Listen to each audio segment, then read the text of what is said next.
Hello friends, welcome to दीक्षा आरंभ। हम class 6 का हिस्ट्री का चैप्टर 6 कर रहे थे, kingdoms, Kings and an early Republic. तो इसमें हमने इसका ये थर्ड पार्ट है ये वीडियो का। इसमें हमने यज्ञों के बारे में पढ़ लिया था। समाज में जो वर्णों का विभाजन था उसके विषय में पढ़ लिया था कि समाज 4 वर्णों में विभक्त हो चुका था। इसके अलावा छुआछूत का कॉन्सेप्ट शुरू हो चुका था समाज में, और जनपद और महाजनपदों के बारे में भी पढ़ लिया था कि कुछ जनपद धीरे धीरे कैसे विशाल महाजनपदों में बदल गए।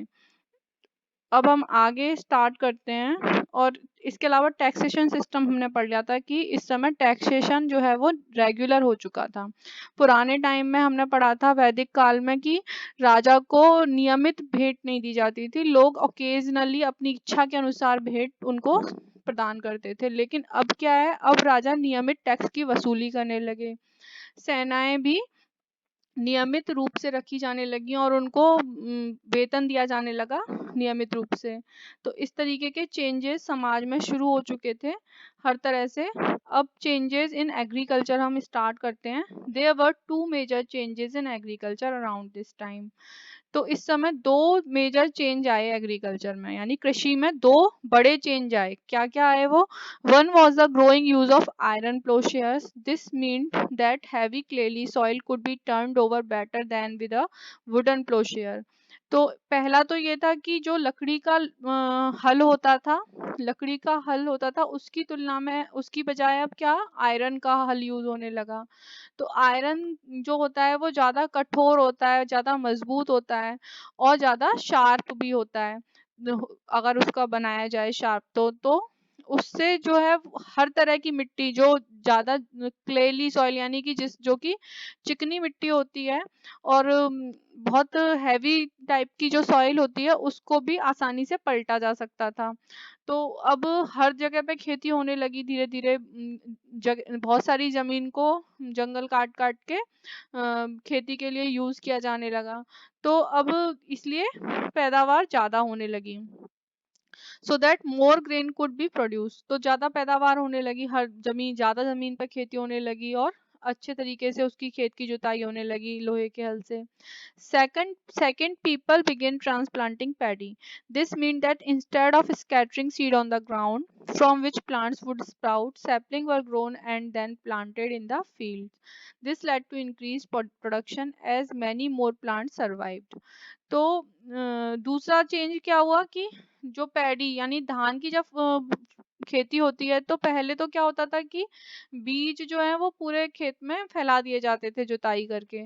अब उनका ट्रांसप्लांट होने लगा। तो जब पहले बीज फैला दिए जाते थे तो उसमें बहुत सारे पौधे उगते थे, तो ज्यादा पौधे सरवाइव नहीं कर पाते थे। लेकिन अब पौधों को एक अलग जगह पे उगा के उनको खेत में ट्रांसप्लांट किया जाने लगा। जैसे कि आज की डेट में हम धान के देखेंगे, अगर आप कभी खेते होते हुए तो जो उसका पौधा होता है उसको पौधे को खेत में लगाया जाता है। तो इस तरीके से ज्यादा प्लांट जो है वो बचने लगे और ज्यादा पैदावार होने लगी।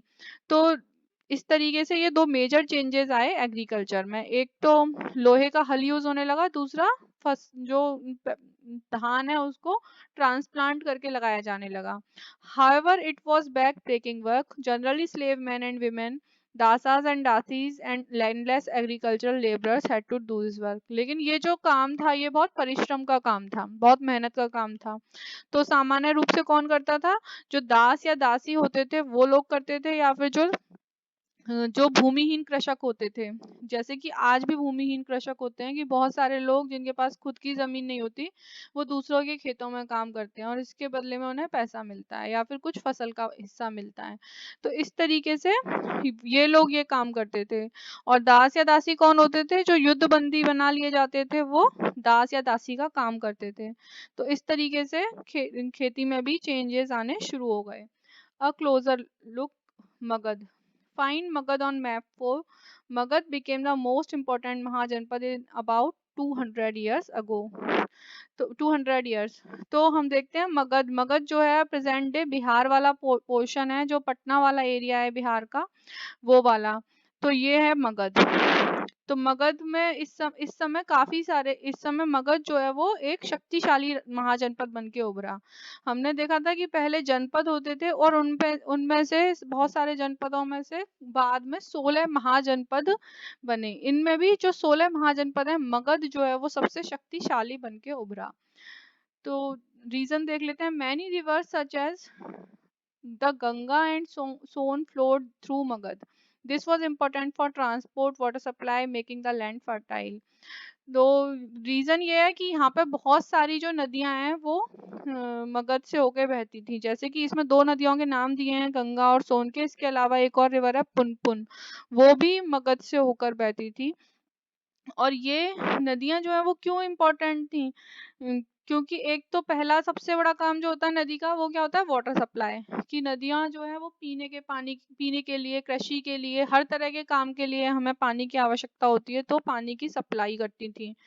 दूसरा, ट्रांसपोर्टेशन के लिए। अभी भी हमारे यहाँ पे ट्रांस मोदी गवर्नमेंट जो है, इसमें नेशनल वाटरवे इसकी स्टार्टिंग हो रही है कि वाटरवेज के थ्रू, नदियों के थ्रू सामान को ट्रांसपोर्ट किया जाए, जिससे कि सड़कों पे जो है ट्रैफिक कम हो सके।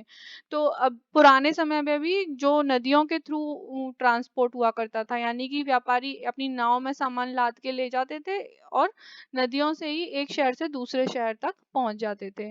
नदियां बहुत सारे बड़े बड़े शहरों को कनेक्ट करती हैं। ज्यादातर बड़े शहर नदियों के किनारे ही बसे होते हैं। तो ये ट्रांसपोर्टेशन का काम होता था, तो व्यापार में आसानी होती थी। और तीसरा क्या है कि लैंड को फर्टाइल बनाती हैं। अभी भी हमारे यहाँ पे गंगा यमुना का मैदान सबसे उपजाऊ मैदान माना जाता है।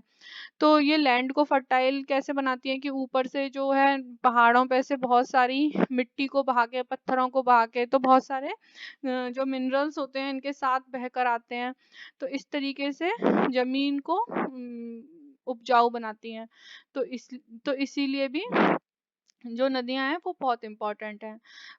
Parts of Magad were forested. Elephants which lived in forest could be captured and trained for army. इसके अलावा जो मगध है वहाँ के बहुत सारे हिस्से में जंगल था। जो बिहार का तराई वाला एरिया है वहाँ पे खूब घना जंगल था, और जंगलों में बहुत सारे जंगली जानवर रहते हैं, तो हाथी भी रहते थे। तो हाथियों को पकड़कर उनको आर्मी यानी सेना के लिए उनको ट्रेनिंग दी जाती थी। तो हाथियों के साथ सेना और भी ज्यादा शक्तिशाली हो जाती थी। Forests also provided wood for building houses, carts, and chariots. Besides, there were iron ore mines in the region that could be tapped to make strong tools and weapons. इसके अलावा जो फॉरेस्ट हैं वो हर तरह से बहुत सारे रिसोर्सेज से फुल होते हैं। लकड़ी है, बहुत सारी मेडिसिन्स हैं, शहद है, या और भी सारे बहुत सारे वन उत्पाद होते हैं। हमारे ज़्यादातर जो भी चीज़ें हम यूज़ करते हैं, प्लांट ही जो प्राइमरी प्रोड्यूसर्स होते हैं। तो बहुत सारी चीज़ें हमें जंगलों से मिलती हैं। तो जंगलों से उनको लकड़ी मिल जाती थी, जो कि घर बनाने के लिए, गाड़ियां बनाने के लिए, रथ बनाने के लिए यूज होती थी। तो ये बहुत बड़ा रिसोर्सेस थे इनके पास। इसके अलावा यहाँ पर लोहे की खानें थी, आयरन ओर की। तो यहाँ पे बहुत सारे लोहा मिल जाता था इनको आसानी से, तो जिससे कि मजबूत हथियार और औजार बनाए जाते थे, जिससे खेती में भी आसानी होती थी और युद्धों के लिए भी हथियार बना लिए जाते थे। तो इस तरह से मगध के पास रिसोर्सेज भी बहुत सारे थे और इनके शासक जो थे वो भी काफी शक्तिशाली थे। तो इसीलिए मगध धीरे धीरे पावर मगध ने अपने पास इकट्ठी कर ली। Magadha had two very powerful rulers, Bimbisara and Ajatashatru, who used all possible means to conquer other janapada. तो इनके दो बहुत शक्तिशाली राजा हुए लगभग 600 बीसी, यानी आज से करीब 2500-2600 साल पहले। बहुत शक्तिशाली दो राजा हुए यहाँ पे। एक तो थे बिम्बिसार और दूसरे उनके पुत्र थे अजातशत्रु। और इन्होंने हर तरीके से दूसरे राज्यों को जीतना शुरू कर दिया। इन्होंने हर तरीका अपनाया दूसरे राज्यों को जीतने के लिए। कुछ से विवाह संबंध स्थापित करके, कुछ राज्यों से युद्ध करके, इस तरीके से इन्होंने बहुत सारा एरिया अपने पास कंट्रोल कर लिया। महापदम नंद वॉज अनदर इम्पोर्टेंट रूलर। इसके बाद महापदम नंद भी एक बहुत महत्वपूर्ण राजा हुए, मतलब जिनके पास बहुत पावर रही। He extended his control up to the north west part of the subcontinent. तो इन्होंने अपना जो प्रभाव था, अपना नियंत्रण था, ये इंडियन सब कॉन्टिनेंट के नॉर्थ वेस्ट पार्ट, यानी कि जो पाकिस्तान या राजस्थान वाला एरिया है हमारा आज की डेट में, राजस्थान और उसके ऊपर वाला, तो उस पार्ट तक अपना कंट्रोल इन्होंने बढ़ा लिया। Rajagriha, present day Rajgir in Bihar, was the capital of Magadha for several years. बहुत सालों तक राजगृह मगध की कैपिटल रही, जो कि आज के डेट में हम जिसे राजगीर के नाम से जानते हैं। Later the capital was shifted to Pataliputra, और बाद में राजगृह से कैपिटल पाटलिपुत्र शिफ्ट कर दी गई, जो कि आज के दिनों में हम पटना के नाम से जानते हैं। More than 2300 years ago, a ruler named Alexander, who lived in Macedonia in Europe, wanted to become a world conqueror. Of course, he did not conquer the world, but did conquer parts of Egypt and West Asia. तो लगभग 2300 साल पहले एक शासक, जिसको हम जिनका नाम था अलेक्जेंडर, या हम जिन्हें सिकंदर के नाम से जानते हैं, जो कि यूरोप के मैसिडोनिया में रहते थे, जो आज की डेट में ग्रीस वाला एरिया है। वांटेड, उन्होंने क्या कहते हैं उनको, विश्व विजेता बनना था। हालांकि उन्होंने पूरा विश्व नहीं जीता, लेकिन उन्होंने क्या जीता, इजिप्ट यानी अफ्रीका में जो मिस्र वाला एरिया है, और वेस्ट एशिया का कुछ पार्ट, ठीक है, ईरान वगैरह, जो हमारा ईरान, इराक, सीरिया वाला जो पार्ट है वो, एंड कम टू द, और इंडियन सब कॉन्टिनेंट तक आ गए। लेकिन उनको विश्व विजेता क्यों कहा जाता था? क्योंकि उस समय हम लोगों को उतनी ही नॉलेज थी, मतलब उस समय के जो लोग थे उनको उतना ही दुनिया के बारे में पता था। अमेरिका वगैरह तो बहुत बाद में खोजा गया, तो वो ही जगह ज़्यादा जानी जाती थी, तो उसी को पूरी दुनिया समझा जाता था, तो इसीलिए उनको विश्व विजेता वो अपने आप को मानते थे। And came to the Indian subcontinent, और इसके बाद वो इंडियन, हमारा जो इंडिया है वहाँ पे आए। Reaching up to the bank of the Beas river तक पहुंच गए। When he wanted to march further eastward, his soldiers refused. They were scared, as they had heard that the rulers of India had vast armies of foot soldiers, chariots and elephants. और जब उन्होंने आगे बढ़ना चाहा, और आगे बढ़ना चाहा व्यास से आगे, जो व्यास यानी जो हिमाचल प्रदेश वाला एरिया है, वहां से और आगे आना चाहा, तो उनके सैनिकों ने मना कर दिया, क्योंकि उन्होंने यहाँ के राजाओं के बारे में बहुत कुछ सुन रखा था, कि यहाँ के राजा बहुत बड़ी बड़ी आर्मी होती है, और रथ और हाथी वगैरह, उनके बारे में काफी कुछ सुन रखा था, तो वो डर गए। दूसरा ये है कि काफी लंबा जब सैन्य अभियान हो जाते हैं, तो लोग बहुत लंबा समय तक लड़ते लड़ते भी थक चुके होते हैं, तो ये भी एक रीजन था। तो इसके आगे फिर वो वापस लौट गए, इसके आगे वो नहीं बढ़े। In what ways were these armies different from those described in Rigveda? तो ये आर्मी किस तरह से अलग थी जो ऋग्वेद में डिस्क्राइब की गई थी उससे? तो ये रेगुलर आर्मी हुआ करती थी, इनको नियमित वेतन मिलता था, राजा के नियमित सिपाही हुआ करते थे। लेकिन ऋग्वेद में क्या होता था, जो जन के लोग होते थे वो ही युद्ध, जब दूसरे जन से युद्ध होता था, तो वो ही अपने जो लीडर चुनते थे, और उन्हीं की लीडरशिप में वहाँ के लोग ही युद्ध किया करते थे, उनको नियमित कुछ सैनिक नहीं होते थे वो लोग। दूसरा देख लेते हैं हम, अ closure look Vajji.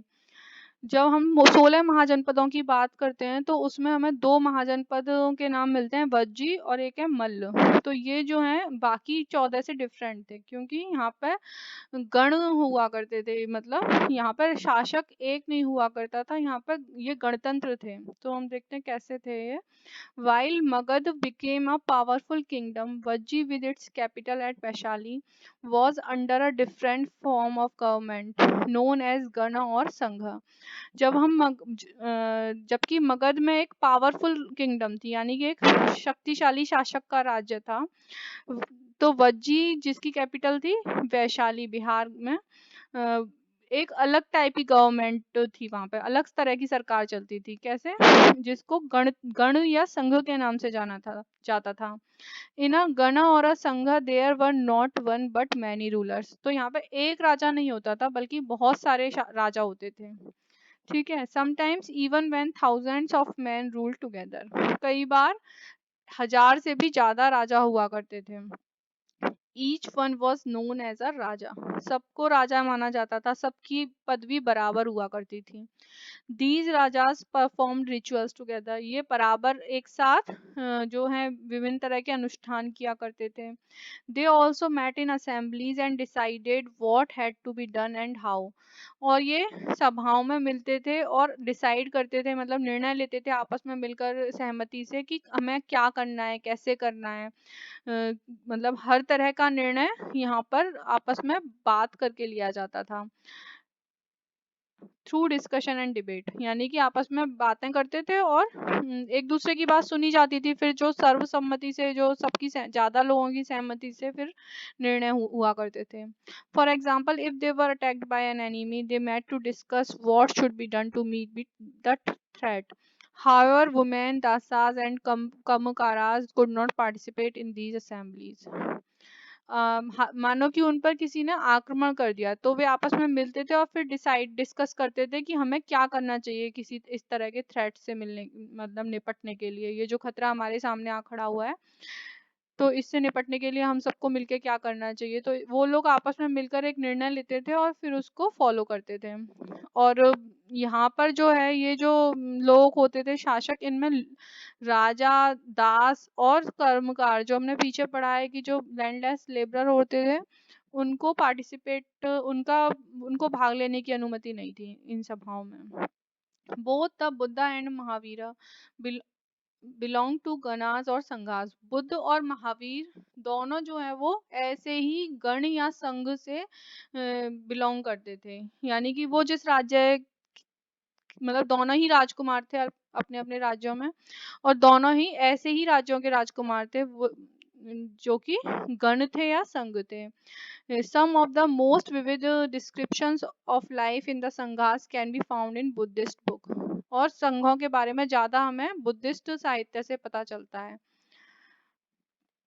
This is an account of the Vajjis from the Digha Nikaya, a famous Buddhist book, which contains some of the speeches of Buddhas. These were written down about 2300 years ago.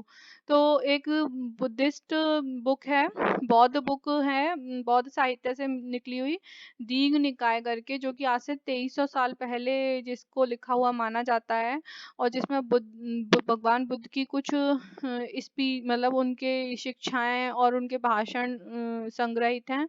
उसके बारे में बताया गया है कि उसका एक संदर्भ यहाँ पे दिया गया है। अजात शत्रु and the Vajjis. Ajatashatru wanted to attack the Vajjis. He sent his minister named Vassakara to the Buddha to get his advice on the matter. The Buddha asked whether the Vajjis met frequently in full assemblies. When he heard that they did, he replied that the Vajjis would continue to prosper as long as. तो अजात शत्रु जो है वो वज्जी संघ पर आक्रमण करना चाहता था, तो उसने अपने मंत्री को जिसका नाम था वस्सकार, उसको बुद्ध से सलाह लेने के लिए भेजा कि उसको क्या करना चाहिए, क्योंकि इस तरह के संघ जो है वो बहुत शक्तिशाली हुआ करते थे, जहाँ पर सर्वसम्मति से निर्णय हुआ करते थे। तो बुद्ध ने उनसे पूछा कि क्या वज्जीज यानी कि वज्जी संघ के लोग जो हैं वो आपस में फ्रीक्वेंटली मिलते हैं। तो जब उनको पता चला कि हाँ वो ऐसा करते हैं, तो उन्होंने बोला कि तो वज्जीज यानी कि वज्जी संघ के लोग हम मतलब तब तक प्रॉस्पर यानी समृद्ध रहेंगे, तब तक उन्हें कोई परेशान नहीं कर पाएगा, जब तक कि they held full and frequent public assemblies. They met and acted together. They followed established rulers. यानी कि वो जब तक कि अपनी लगातार मतलब नियमित रूप से अपनी सभाएं करते रहेंगे, जब तक कि वो आपस में मिलते रहेंगे और एक साथ निर्णय लेते रहेंगे, एक साथ कार्य करते रहेंगे, जब तक कि वो जो उन्होंने अपने नियम स्थापित किए हैं अपने राज्य के लिए, वो उनको पालन करते रहेंगे। They respected, supported and listen to elders, जब तक कि वो अपने बड़ों का आदर और उनका समर्थन करते रहेंगे और उनकी बातों पर ध्यान देते रहेंगे। वजी women were not held by force और कैप्चर्ड, जब तक कि उनकी स्त्रियां जो हैं उनको उनके साथ किसी तरह की जबरदस्ती नहीं की जाएगी या उनको बंधक नहीं बनाया जाएगा। Chaityas were maintained in both towns and villages, यानी कि चैत्या जो लोकल जो श्राइन्स होती हैं, जो पूजा ग्रह होते हैं, वैसे चैत्य शब्द जो है वो बौद्ध धर्म में ज़्यादा यूज़ किया जाता है, लेकिन यहाँ पर लोकल लोकल श्राइन से मतलब है, यानी कि जो वहाँ पे स्थानीय पूजा कर जो जो भी जिस भी धर्म से रिलेटेड है उसके बारे में। तो उनको गांव और शहरों में नियमित रूप से मेंटेन किया जाता रहेगा, मतलब बने वहां पे लोग जाते रहेंगे, मेंटेन रहेंगे। Wise saints who followed different beliefs were respected and allowed to enter and leave the country freely. और जब तक कि वहां पर जो भिन्न भिन्न धर्मों के बुद्धिमान संत हैं या जो प्रवचन देते हैं, उन लोगों का आदर रहेगा और उन लोगों को वहाँ पर आराम से आने जाने की अनुमति रहेगी। तो ऐसा काम जहाँ पे होगा वहाँ उन लोगों को कोई कभी दिक्कत नहीं आएगी। बुद्ध बुद्ध ने अजात शत्रु के मंत्री को इस तरीके से बताया। In what veg was the Vajji संघ डिफरेंट फ्रॉम द अदर महाजनपद। तो ये तो हमने देख लिया कि दूसरे महाजनपदों में एक एक राजा हुआ करता था, जबकि यहाँ पर बहुत सारे लोग मिलके राज्य को चलाते थे। Rajas of powerful kingdom tried to conquer the Sanghas, nevertheless these lasted for a very long time. तो जो विभिन्न शक्तिशाली राज्य थे उनके राजाओं ने कई बार इन संघों को जीतने की कोशिश की, लेकिन ऐसा वो बहुत लंबे समय तक नहीं कर सके। Till about 1500 1500 years ago, where when the last of the Ganas or Sanghas were conquered by the Gupta rulers, about whom you will read in chapter 11।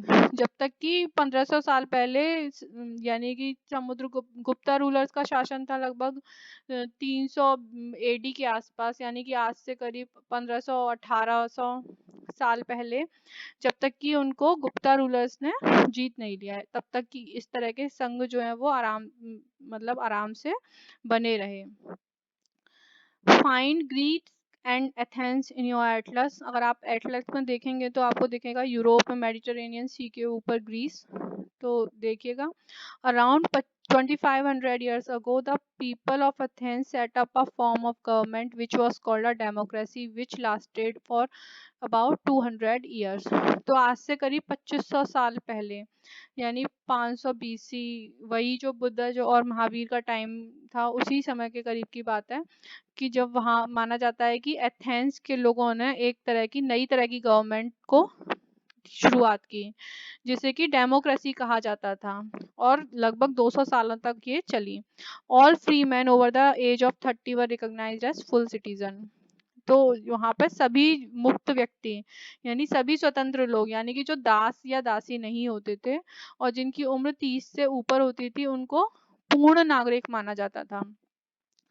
There were an assembly that met at least 40 times a year to decide on important matters।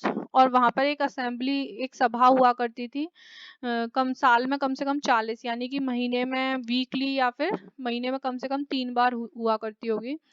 सारे जो महत्वपूर्ण मामले होते थे उन पर decision लेने के लिए, और इसमें ये सब लोग जो 30 ईयर्स से ऊपर होते थे और दास या दासी नहीं होते थे, ये भाग लेते थे। So yes, all citizens could attend these meetings. Appointment for many positions were made through lottery. All those who wanted to be chosen gave in their names, and then some were selected through lottery. और सारी जो महत्वपूर्ण पद होते थे उनका निर्वाचन कैसे होता था? लॉटरी से। जिन लोगों का जो लोग जो लोग उन पदों पर नियुक्ति चाहते थे वो अपना नाम दे देते थे, और फिर उनका नाम, सबका नाम एक साथ डाल के उनको फिर किसी से निकलवाया, तो फिर इस तरह लॉटरी सिस्टम से उनको चुना जाता था। Citizens were expected to serve in the army and navy. और जो नागरिक होते थे उनसे ऐसी आशा उम्मीद की जाती थी कि वो आर्मी या नेवी में अपनी सेवाएं दें। However, women were not considered citizens. Also, many foreigners who lived and worked in Athens as merchant craftspersons did not have rights as citizens. लेकिन मतलब जो भी इसमें बताया है डेमोक्रेसी के बारे में, लेकिन औरतों को उसमें शामिल नहीं किया जाता था, औरतों को नागरिक नहीं समझा जाता था। इसके अलावा जो विदेशी लोग थे, जो कि व्यापारी थे या फिर शिल्पकार थे, दूसरे दो देशों से आए हुए, उन उन लोगों को भी नागरिक वाले कोई राइट नहीं हुआ करते थे। Besides there were several thousand slaves in Athens who worked in mines, fields, household and workshops. They too were not treated as citizens. इसके अलावा हजारों दास हुआ करते थे एथेंस में। ये लोग हर जगह पे युद्ध करते थे, हर जगह से युद्धों में बंदी बनाए जाते थे लोग। तो वहाँ से बहुत सारे लोगों को लाया जाता था और इनसे काम करवाया जाता था, लेकिन इनको भी किसी तरह से मतलब नागरिक की तरह ट्रीट नहीं किया जाता था। Do you think this was a true democracy? तो ट्रू डेमोक्रेसी तो हो ही नहीं सकती जब आधी आबादी, मतलब औरतों को ही नहीं समझा जाता, फिर इसके अलावा जो भी लोगों को दास बना के रखा जाता था, तो ये ट्रू डेमोक्रेसी तो खैर नहीं हो सकती। पर यह है कि कुछ लोगों को धीरे धीरे इस तरीके से डेमोक्रेसी की शुरुआत हुई और फिर धीरे धीरे बहुत सारे, फिर धीरे धीरे सभी लोगों को समान अधिकारों की शुरुआत हुई।